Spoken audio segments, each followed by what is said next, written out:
So, welcome back to the Raising Our Vibration podcast, where we explore higher consciousness through spiritual practice. Last week, we talked about how to develop confidence in your meditation practice using biofeedback, specifically Muse, EEG, and EEG headsets in general. And so, we're going to pick up there today by talking about the ultimate state in meditation and beyond. The and beyond is really important there. So that's kind of the turning point that we want to emphasize today. But let's begin with the ultimate state. So I will start with sharing a mind meditation that I did with using the Muse headset and the Muse app. And this was a 10-minute meditation. And so for those of you listening, I'll describe this. And for those of you who can see my shared screen, you'll see the graph. So in the mind meditation, as we talked about last week, there's 3 different zones. There's what they call active, a neutral, and then at the bottom, a calm zone. And the mind meditation gives you this wonderful feedback of hearing birds when you stay in the calm zone at the bottom. And we talked last week about how I originally had thought of that in a different way, and that in terms of being just calm and resting and passive. And I discovered that actually that's a little misleading to just call it calm. What it really is focused attention. So in this practice, in this 10 minutes, what I did was strongly focus my attention on felt sensation of energy centers in the body. So even though in this graph, you'll see I stay entirely in the calm zone, except for 3 seconds in neutral, 9 minutes and 57 seconds in the calm zone. And this gave me a 100% score.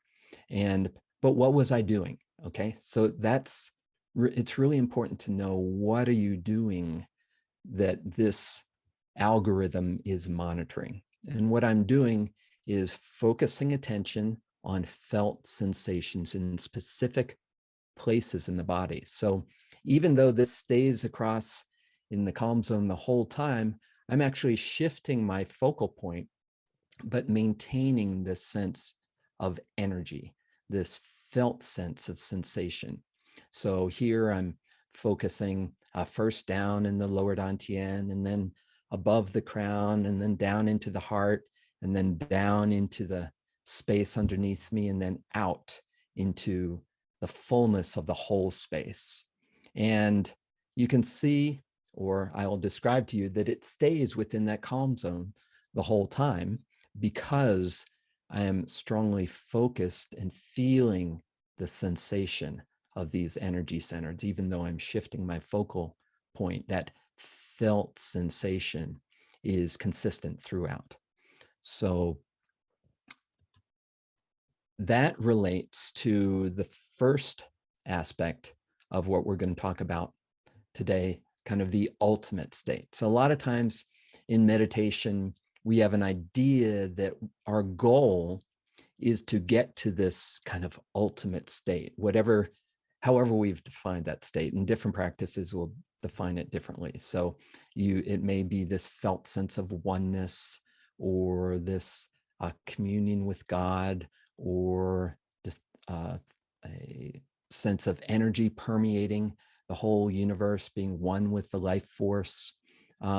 Any of these that you might think of as an ideal state, okay?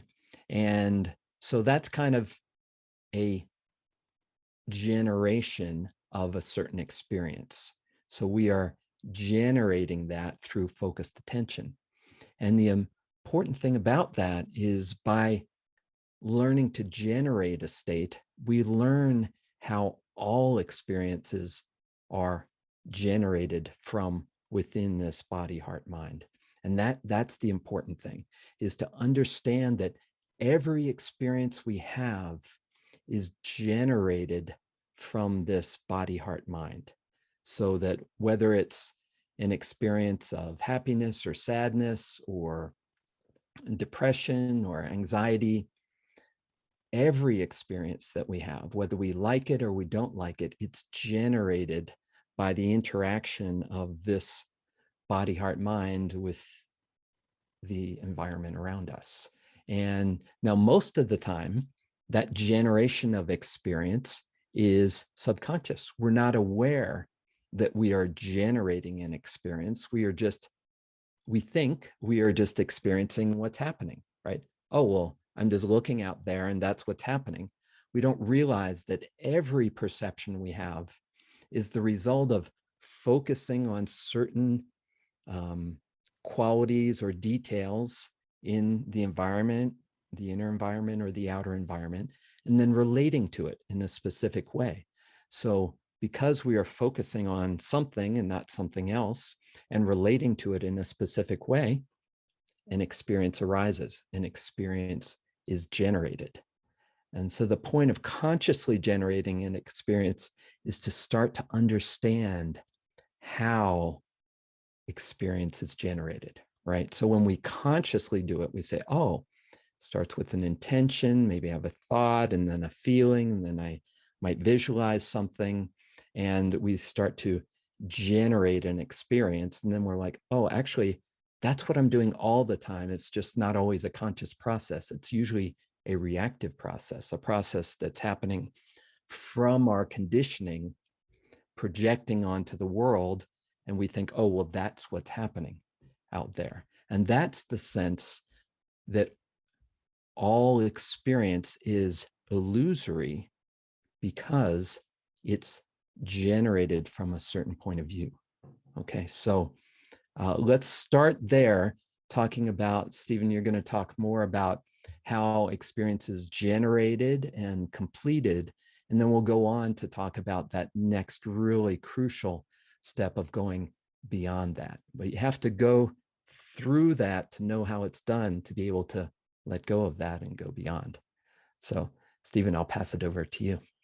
Thank you, Kevin, and love and blessings to everybody who's listening. So, yeah, Kevin's mentioned this ultimate state, and we tend to perceive that it's somewhere. In fact, it's nowhere else other than right here, right? Because you're perceiving everything through this sense, through this, with this awareness. And so part of what happens is that at some point you start to recognize that you're going to return home, that what you've been seeking is actually already present. And as you start to sink into presence, you really understand that you're simply recognizing how awareness generates, how awareness completes, just as Kevin was guiding. And we tend to set these up, these ultimate states, as Kevin was saying, into there's things like energy being one, this oneness with energy, or communion with God, which Kevin has mentioned, another one. Now you'll notice there's something similar to those, and that's this union, this sense of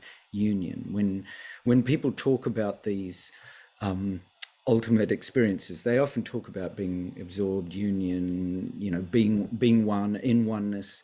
And in fact, the research of Andrew Newberg talks about how prior to oneness, people generate, they do activation experiences. They engage in fairly strong practices of chanting, prayer, a lot of the energy activation, subtle energy meditation, all the power practices that allow people to activate or generate particular states.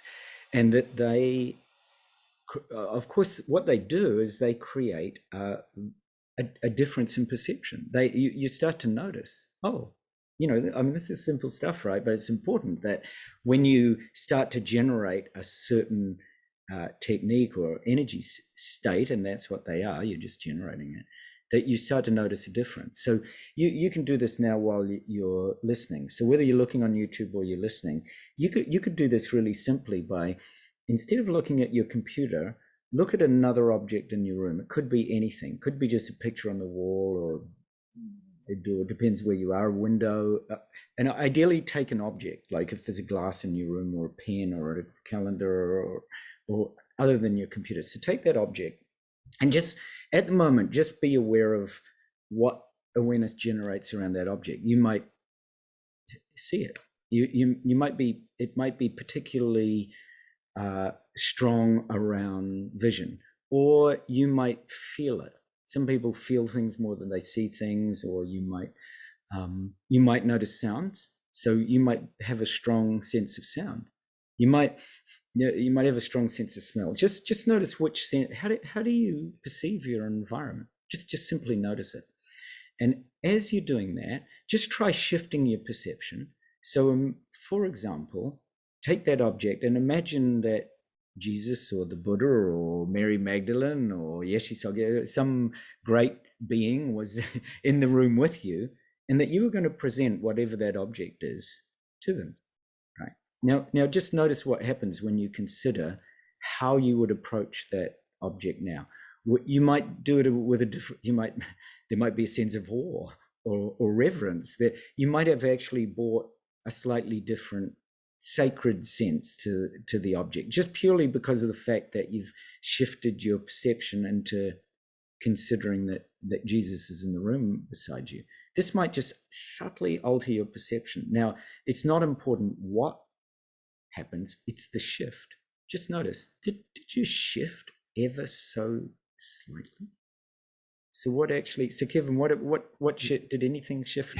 Yeah, so actually what happened for me was I was like, oh, I think I better pick a better object. Right.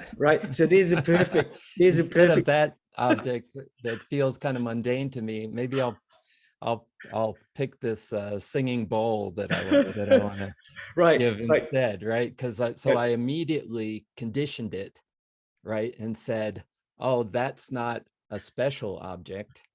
Oh, here's a special object over here, right? I brought all this conditioning to it. Yeah, that's wonderful. That's a brilliant example. And if we do that, of course, it speaks to the quality of our perception and awareness, that we're aware just simply that, it's like sacred places and sacred objects. You become aware, oh, actually, in my life, I treat my piano a little bit more differently than I do the coaster that I place my drink on. My piano, I tend to sit down, and I have a certain way of perceiving it and relating to it, right? So we notice that we actually have, our awareness relates to objects, even objects, in a different way. And this is kind of suddenly a crucial insight. You go, oh, actually, I'm generating a certain relationship, a certain perception with objects. Now, so what I'm going to talk to is exactly that, is this crucial energy of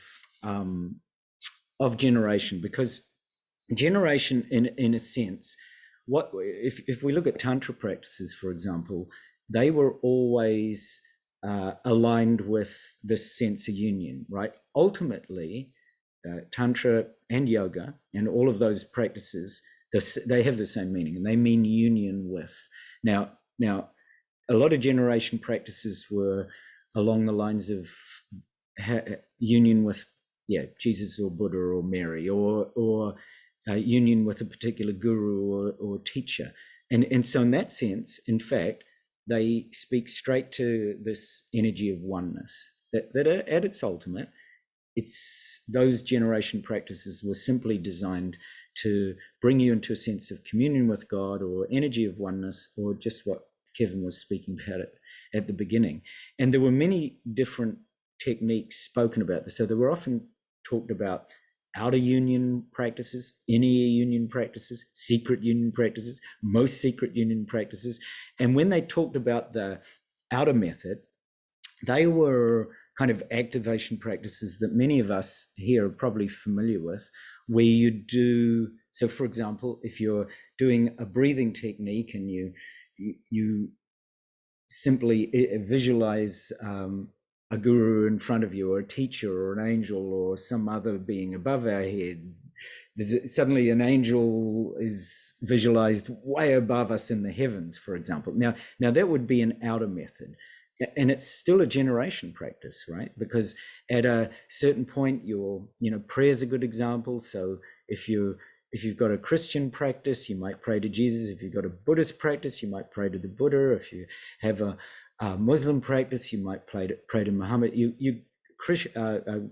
Hindu practice, you might pray to Krishna, and you pray with devotion. So there's this generation. There's a generation of devotion.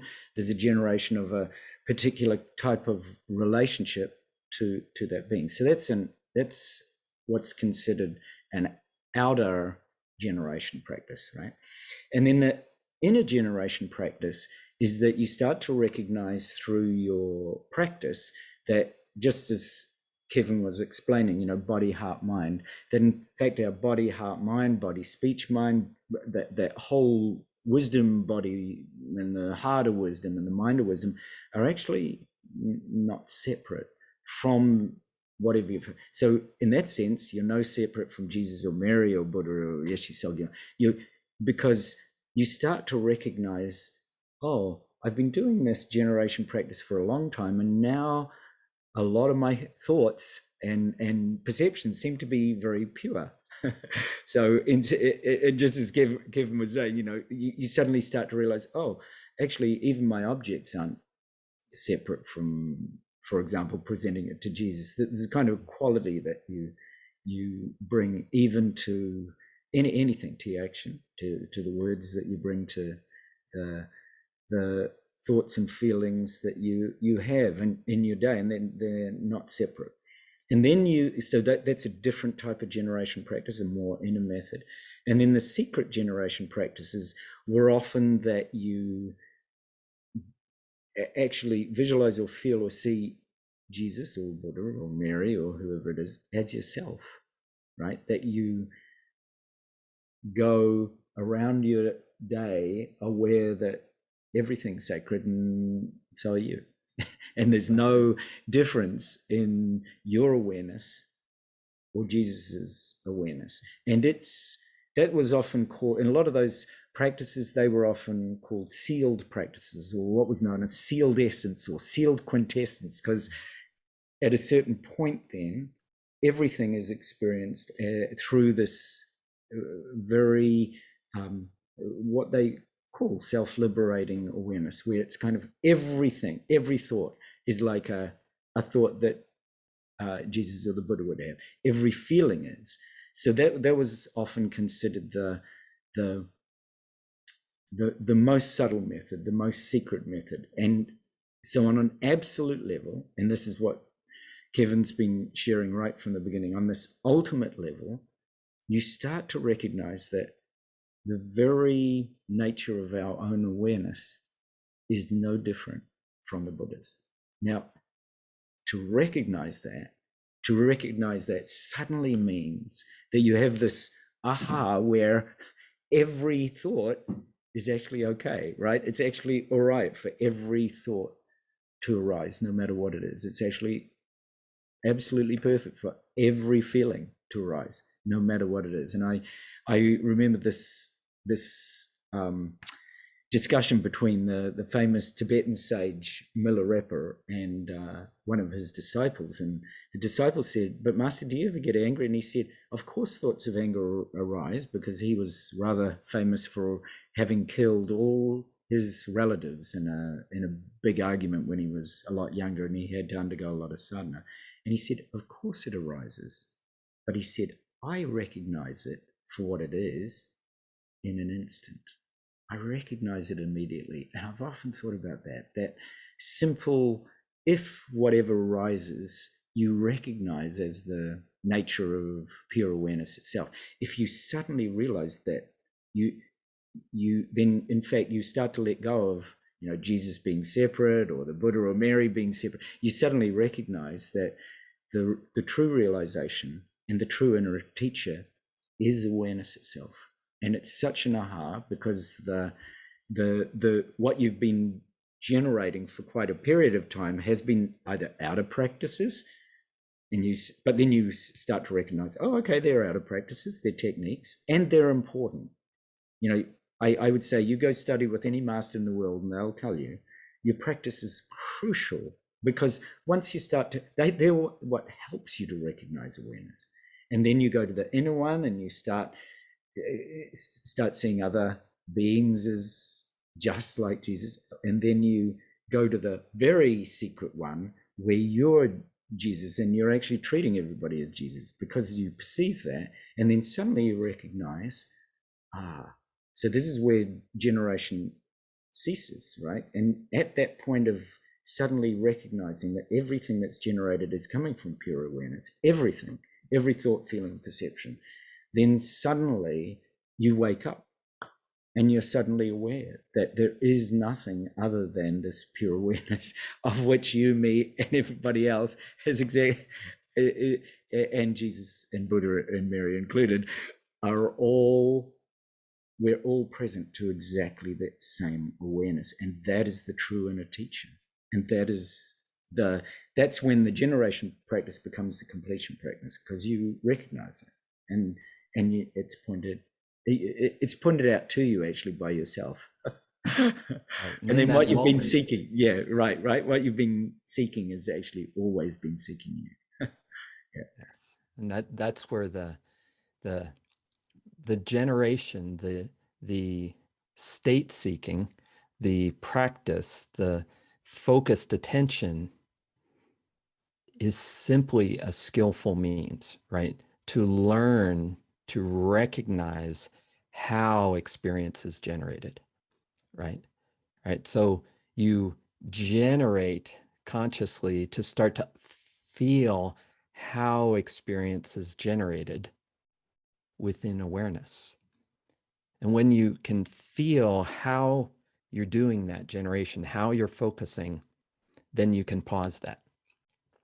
Only when you know how you're doing it can you pause it. So when you say, oh, I have an intention, I'm focusing on this, I feel it, I'm absorbed in it, I'm one in it, one with it, I understand how that process works, so I can let go of it. Because I know what it means to focus, to intend, to generate an experience. And I can feel how the mechanics of how that works. I can drop that activity. I can stop generating experience and simply rest as awareness in the pure point of now. So if you, in that moment when you, because experience generates something in space across time, right? That's the nature of experience. We generate an experience that extends in space across time. Once we understand how that process works, we can pause that and we can rest simply in that pinpoint, which is simultaneously boundless, of now, here, with no extension in space and no duration over time. The mind is completely still and silent. There's no recording of experience because no experience is happening. Because we've learned how to generate experience, we learn how to let go of that and rest in this pure now, in which no experience is happening. Nothing's being recorded. There's no one having any experience. There's simply awareness. Beautiful, Kevin. You reminded me of a very simple practice that people can do about being here now at this very point. I'm often asked, so people listening, they'll totally get what you mean about being here right now at this point that's simultaneously here and everywhere, that's simultaneously emptiness and fullness, or everything and nothing. And quite often I'm asked, well, okay, I get that. There's a conceptual, people will get that flash and then they can't stay there, they can't remain. So I go to people in this very simple practice. It's a very simple presence practice, and you can do it now, and you're going to drop it. So this is being aware, just as Kevin's been pointing out, that this is a generation practice. It's really simple. And it's like, if you've done any holotropic breathing, you just simply breathe. So you can breathe with Kevin and I, but you're going to do a continuous breath. Now, the point of the continuous breath, there's no gap. You're just going to be aware of your inhalation, aware of the exhalation. So just do that first so that you get an even inhalation and an even exhalation. An even inhalation. So they're continuous. There's no gaps. Even exhalation. On the inhalation, so to begin with, we're going to generate. You're going to say I on the inhalation and am on the exhalation. So I am. I am. Just that. It's so simple. It's just really speaking to what Kevin pointed out so beautifully, that you are here now as I am, as this essence. I am. Just that. Just the simple, continuous presence. This is I amness, the simple presence of I am, the simple presence of being here now, in this sacred vehicle that we call a body. You just simply here. It's that simple. Now, this is a generation practice, because what you're doing is you're generating presence up to a point. And as you go deeper into this, you're just simply noticing with awareness that you're here. Because I am is simply a reminder at this point. So just rest in I am. And we're just going to do this for a couple more minutes. Just simply resting in I am. Just simply resting.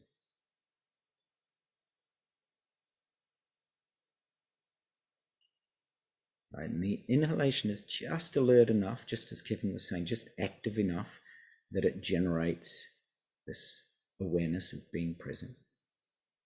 And the exhalation is more effortless.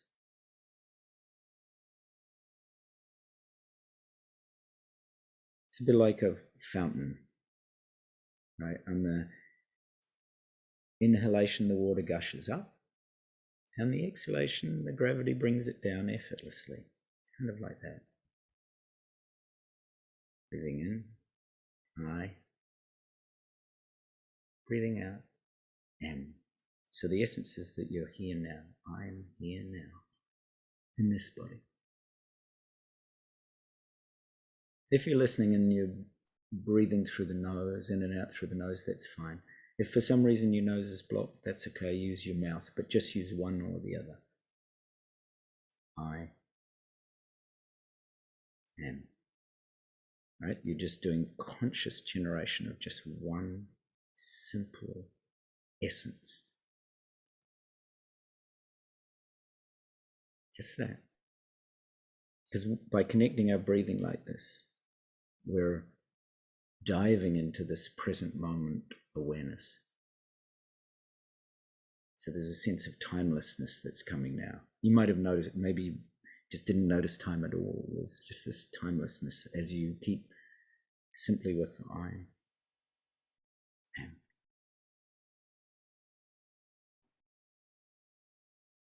Now you can do this for a lot longer than we're doing now, but for now, we're just going to stop. We're just going to simply rest.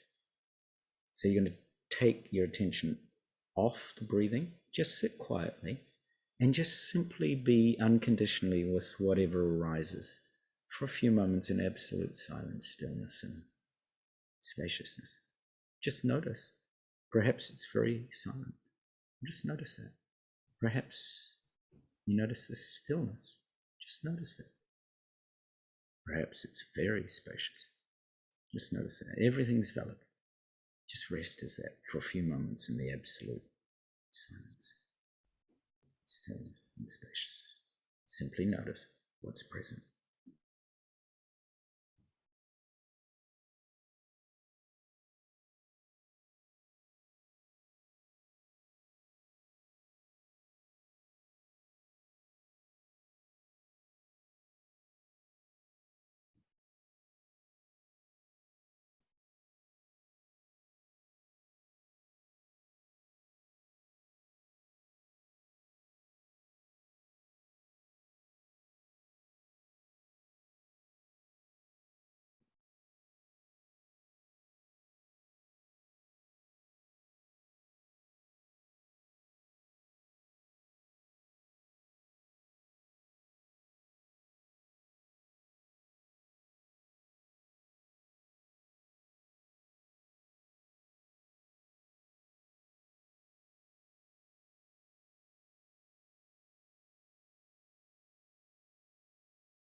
So slowly open your eyes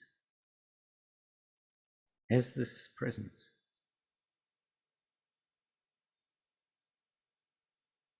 Open your eyes with this sense of love and gratitude, sense of awe and freshness.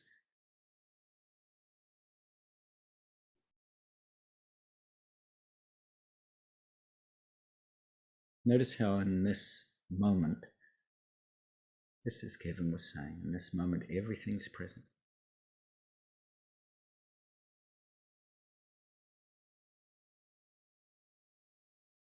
And that every moment is actually precious and vast. There's literally the infinite potential of every moment right here. So there's the infiniteness of opportunity, but equally it's totally empty, right? Anything could happen. There is both an emptiness and a fullness, or there's nothing and everything in that moment when you're aware of this, with this freshness and innocence and openness. The key is openness. You just simply open. Then if a thought of Jesus arises, you can embrace that with the beauty and compassion with which it arises. And if a sticky thought about your neighbor arises because you had a bit of a disagreement, and that's okay too. You embrace that with the same love and compassion. It's a bit like a mum who would never ever not care for her kids. Right? You're just like that with your thoughts and feelings and perceptions. You bring just that sense of just tender kindness and compassion to every single moment. Because those moments are literally infinite, right? Every one of your kids, every one of your thoughts and feelings is actually infinite, is unbound, right? They actually arise from this limitless awareness. It's quite a miracle when we think that we have, just as we were saying, that we have the mind of Jesus, Buddha, or Mary. We actually literally have that awareness, that unbound mind, that unbound awareness. We literally are present to that. You know, when we look at all our science and quantum physics that's talking about 0-point fields and infinite opportunities of the field and the limitless field and the energy field, if we really feel into that, we can sense that what we perceive is a very tiny, tiny part of that field. And that when we're open, that we actually can literally access that entire field. And that is tremendously exciting. What a wonderful opportunity to feel that vastness, or that serenity, or that love, or that peace that is literally boundless. So yeah. So Kevin, thank you truly, always, and thank you everybody for listening. There, as you go about your day, see if you can simply be open. Be open to the incredible opportunity, the infinite opportunity of every single moment. And that every single thought and feeling is like a child that needs your kindness and the opportunity to be free, right? To not be bound, to not be pushed away, to not be grabbed onto. There's a great sense of relief that comes when you feel into awareness with that sort of openness. It's very practical, very, very easeful. You just simply rest as that. And see if you can have moments when you're not generating anything. Exactly. Thank you, Stephen. Kevin, thank you too. Kevin, thank you too.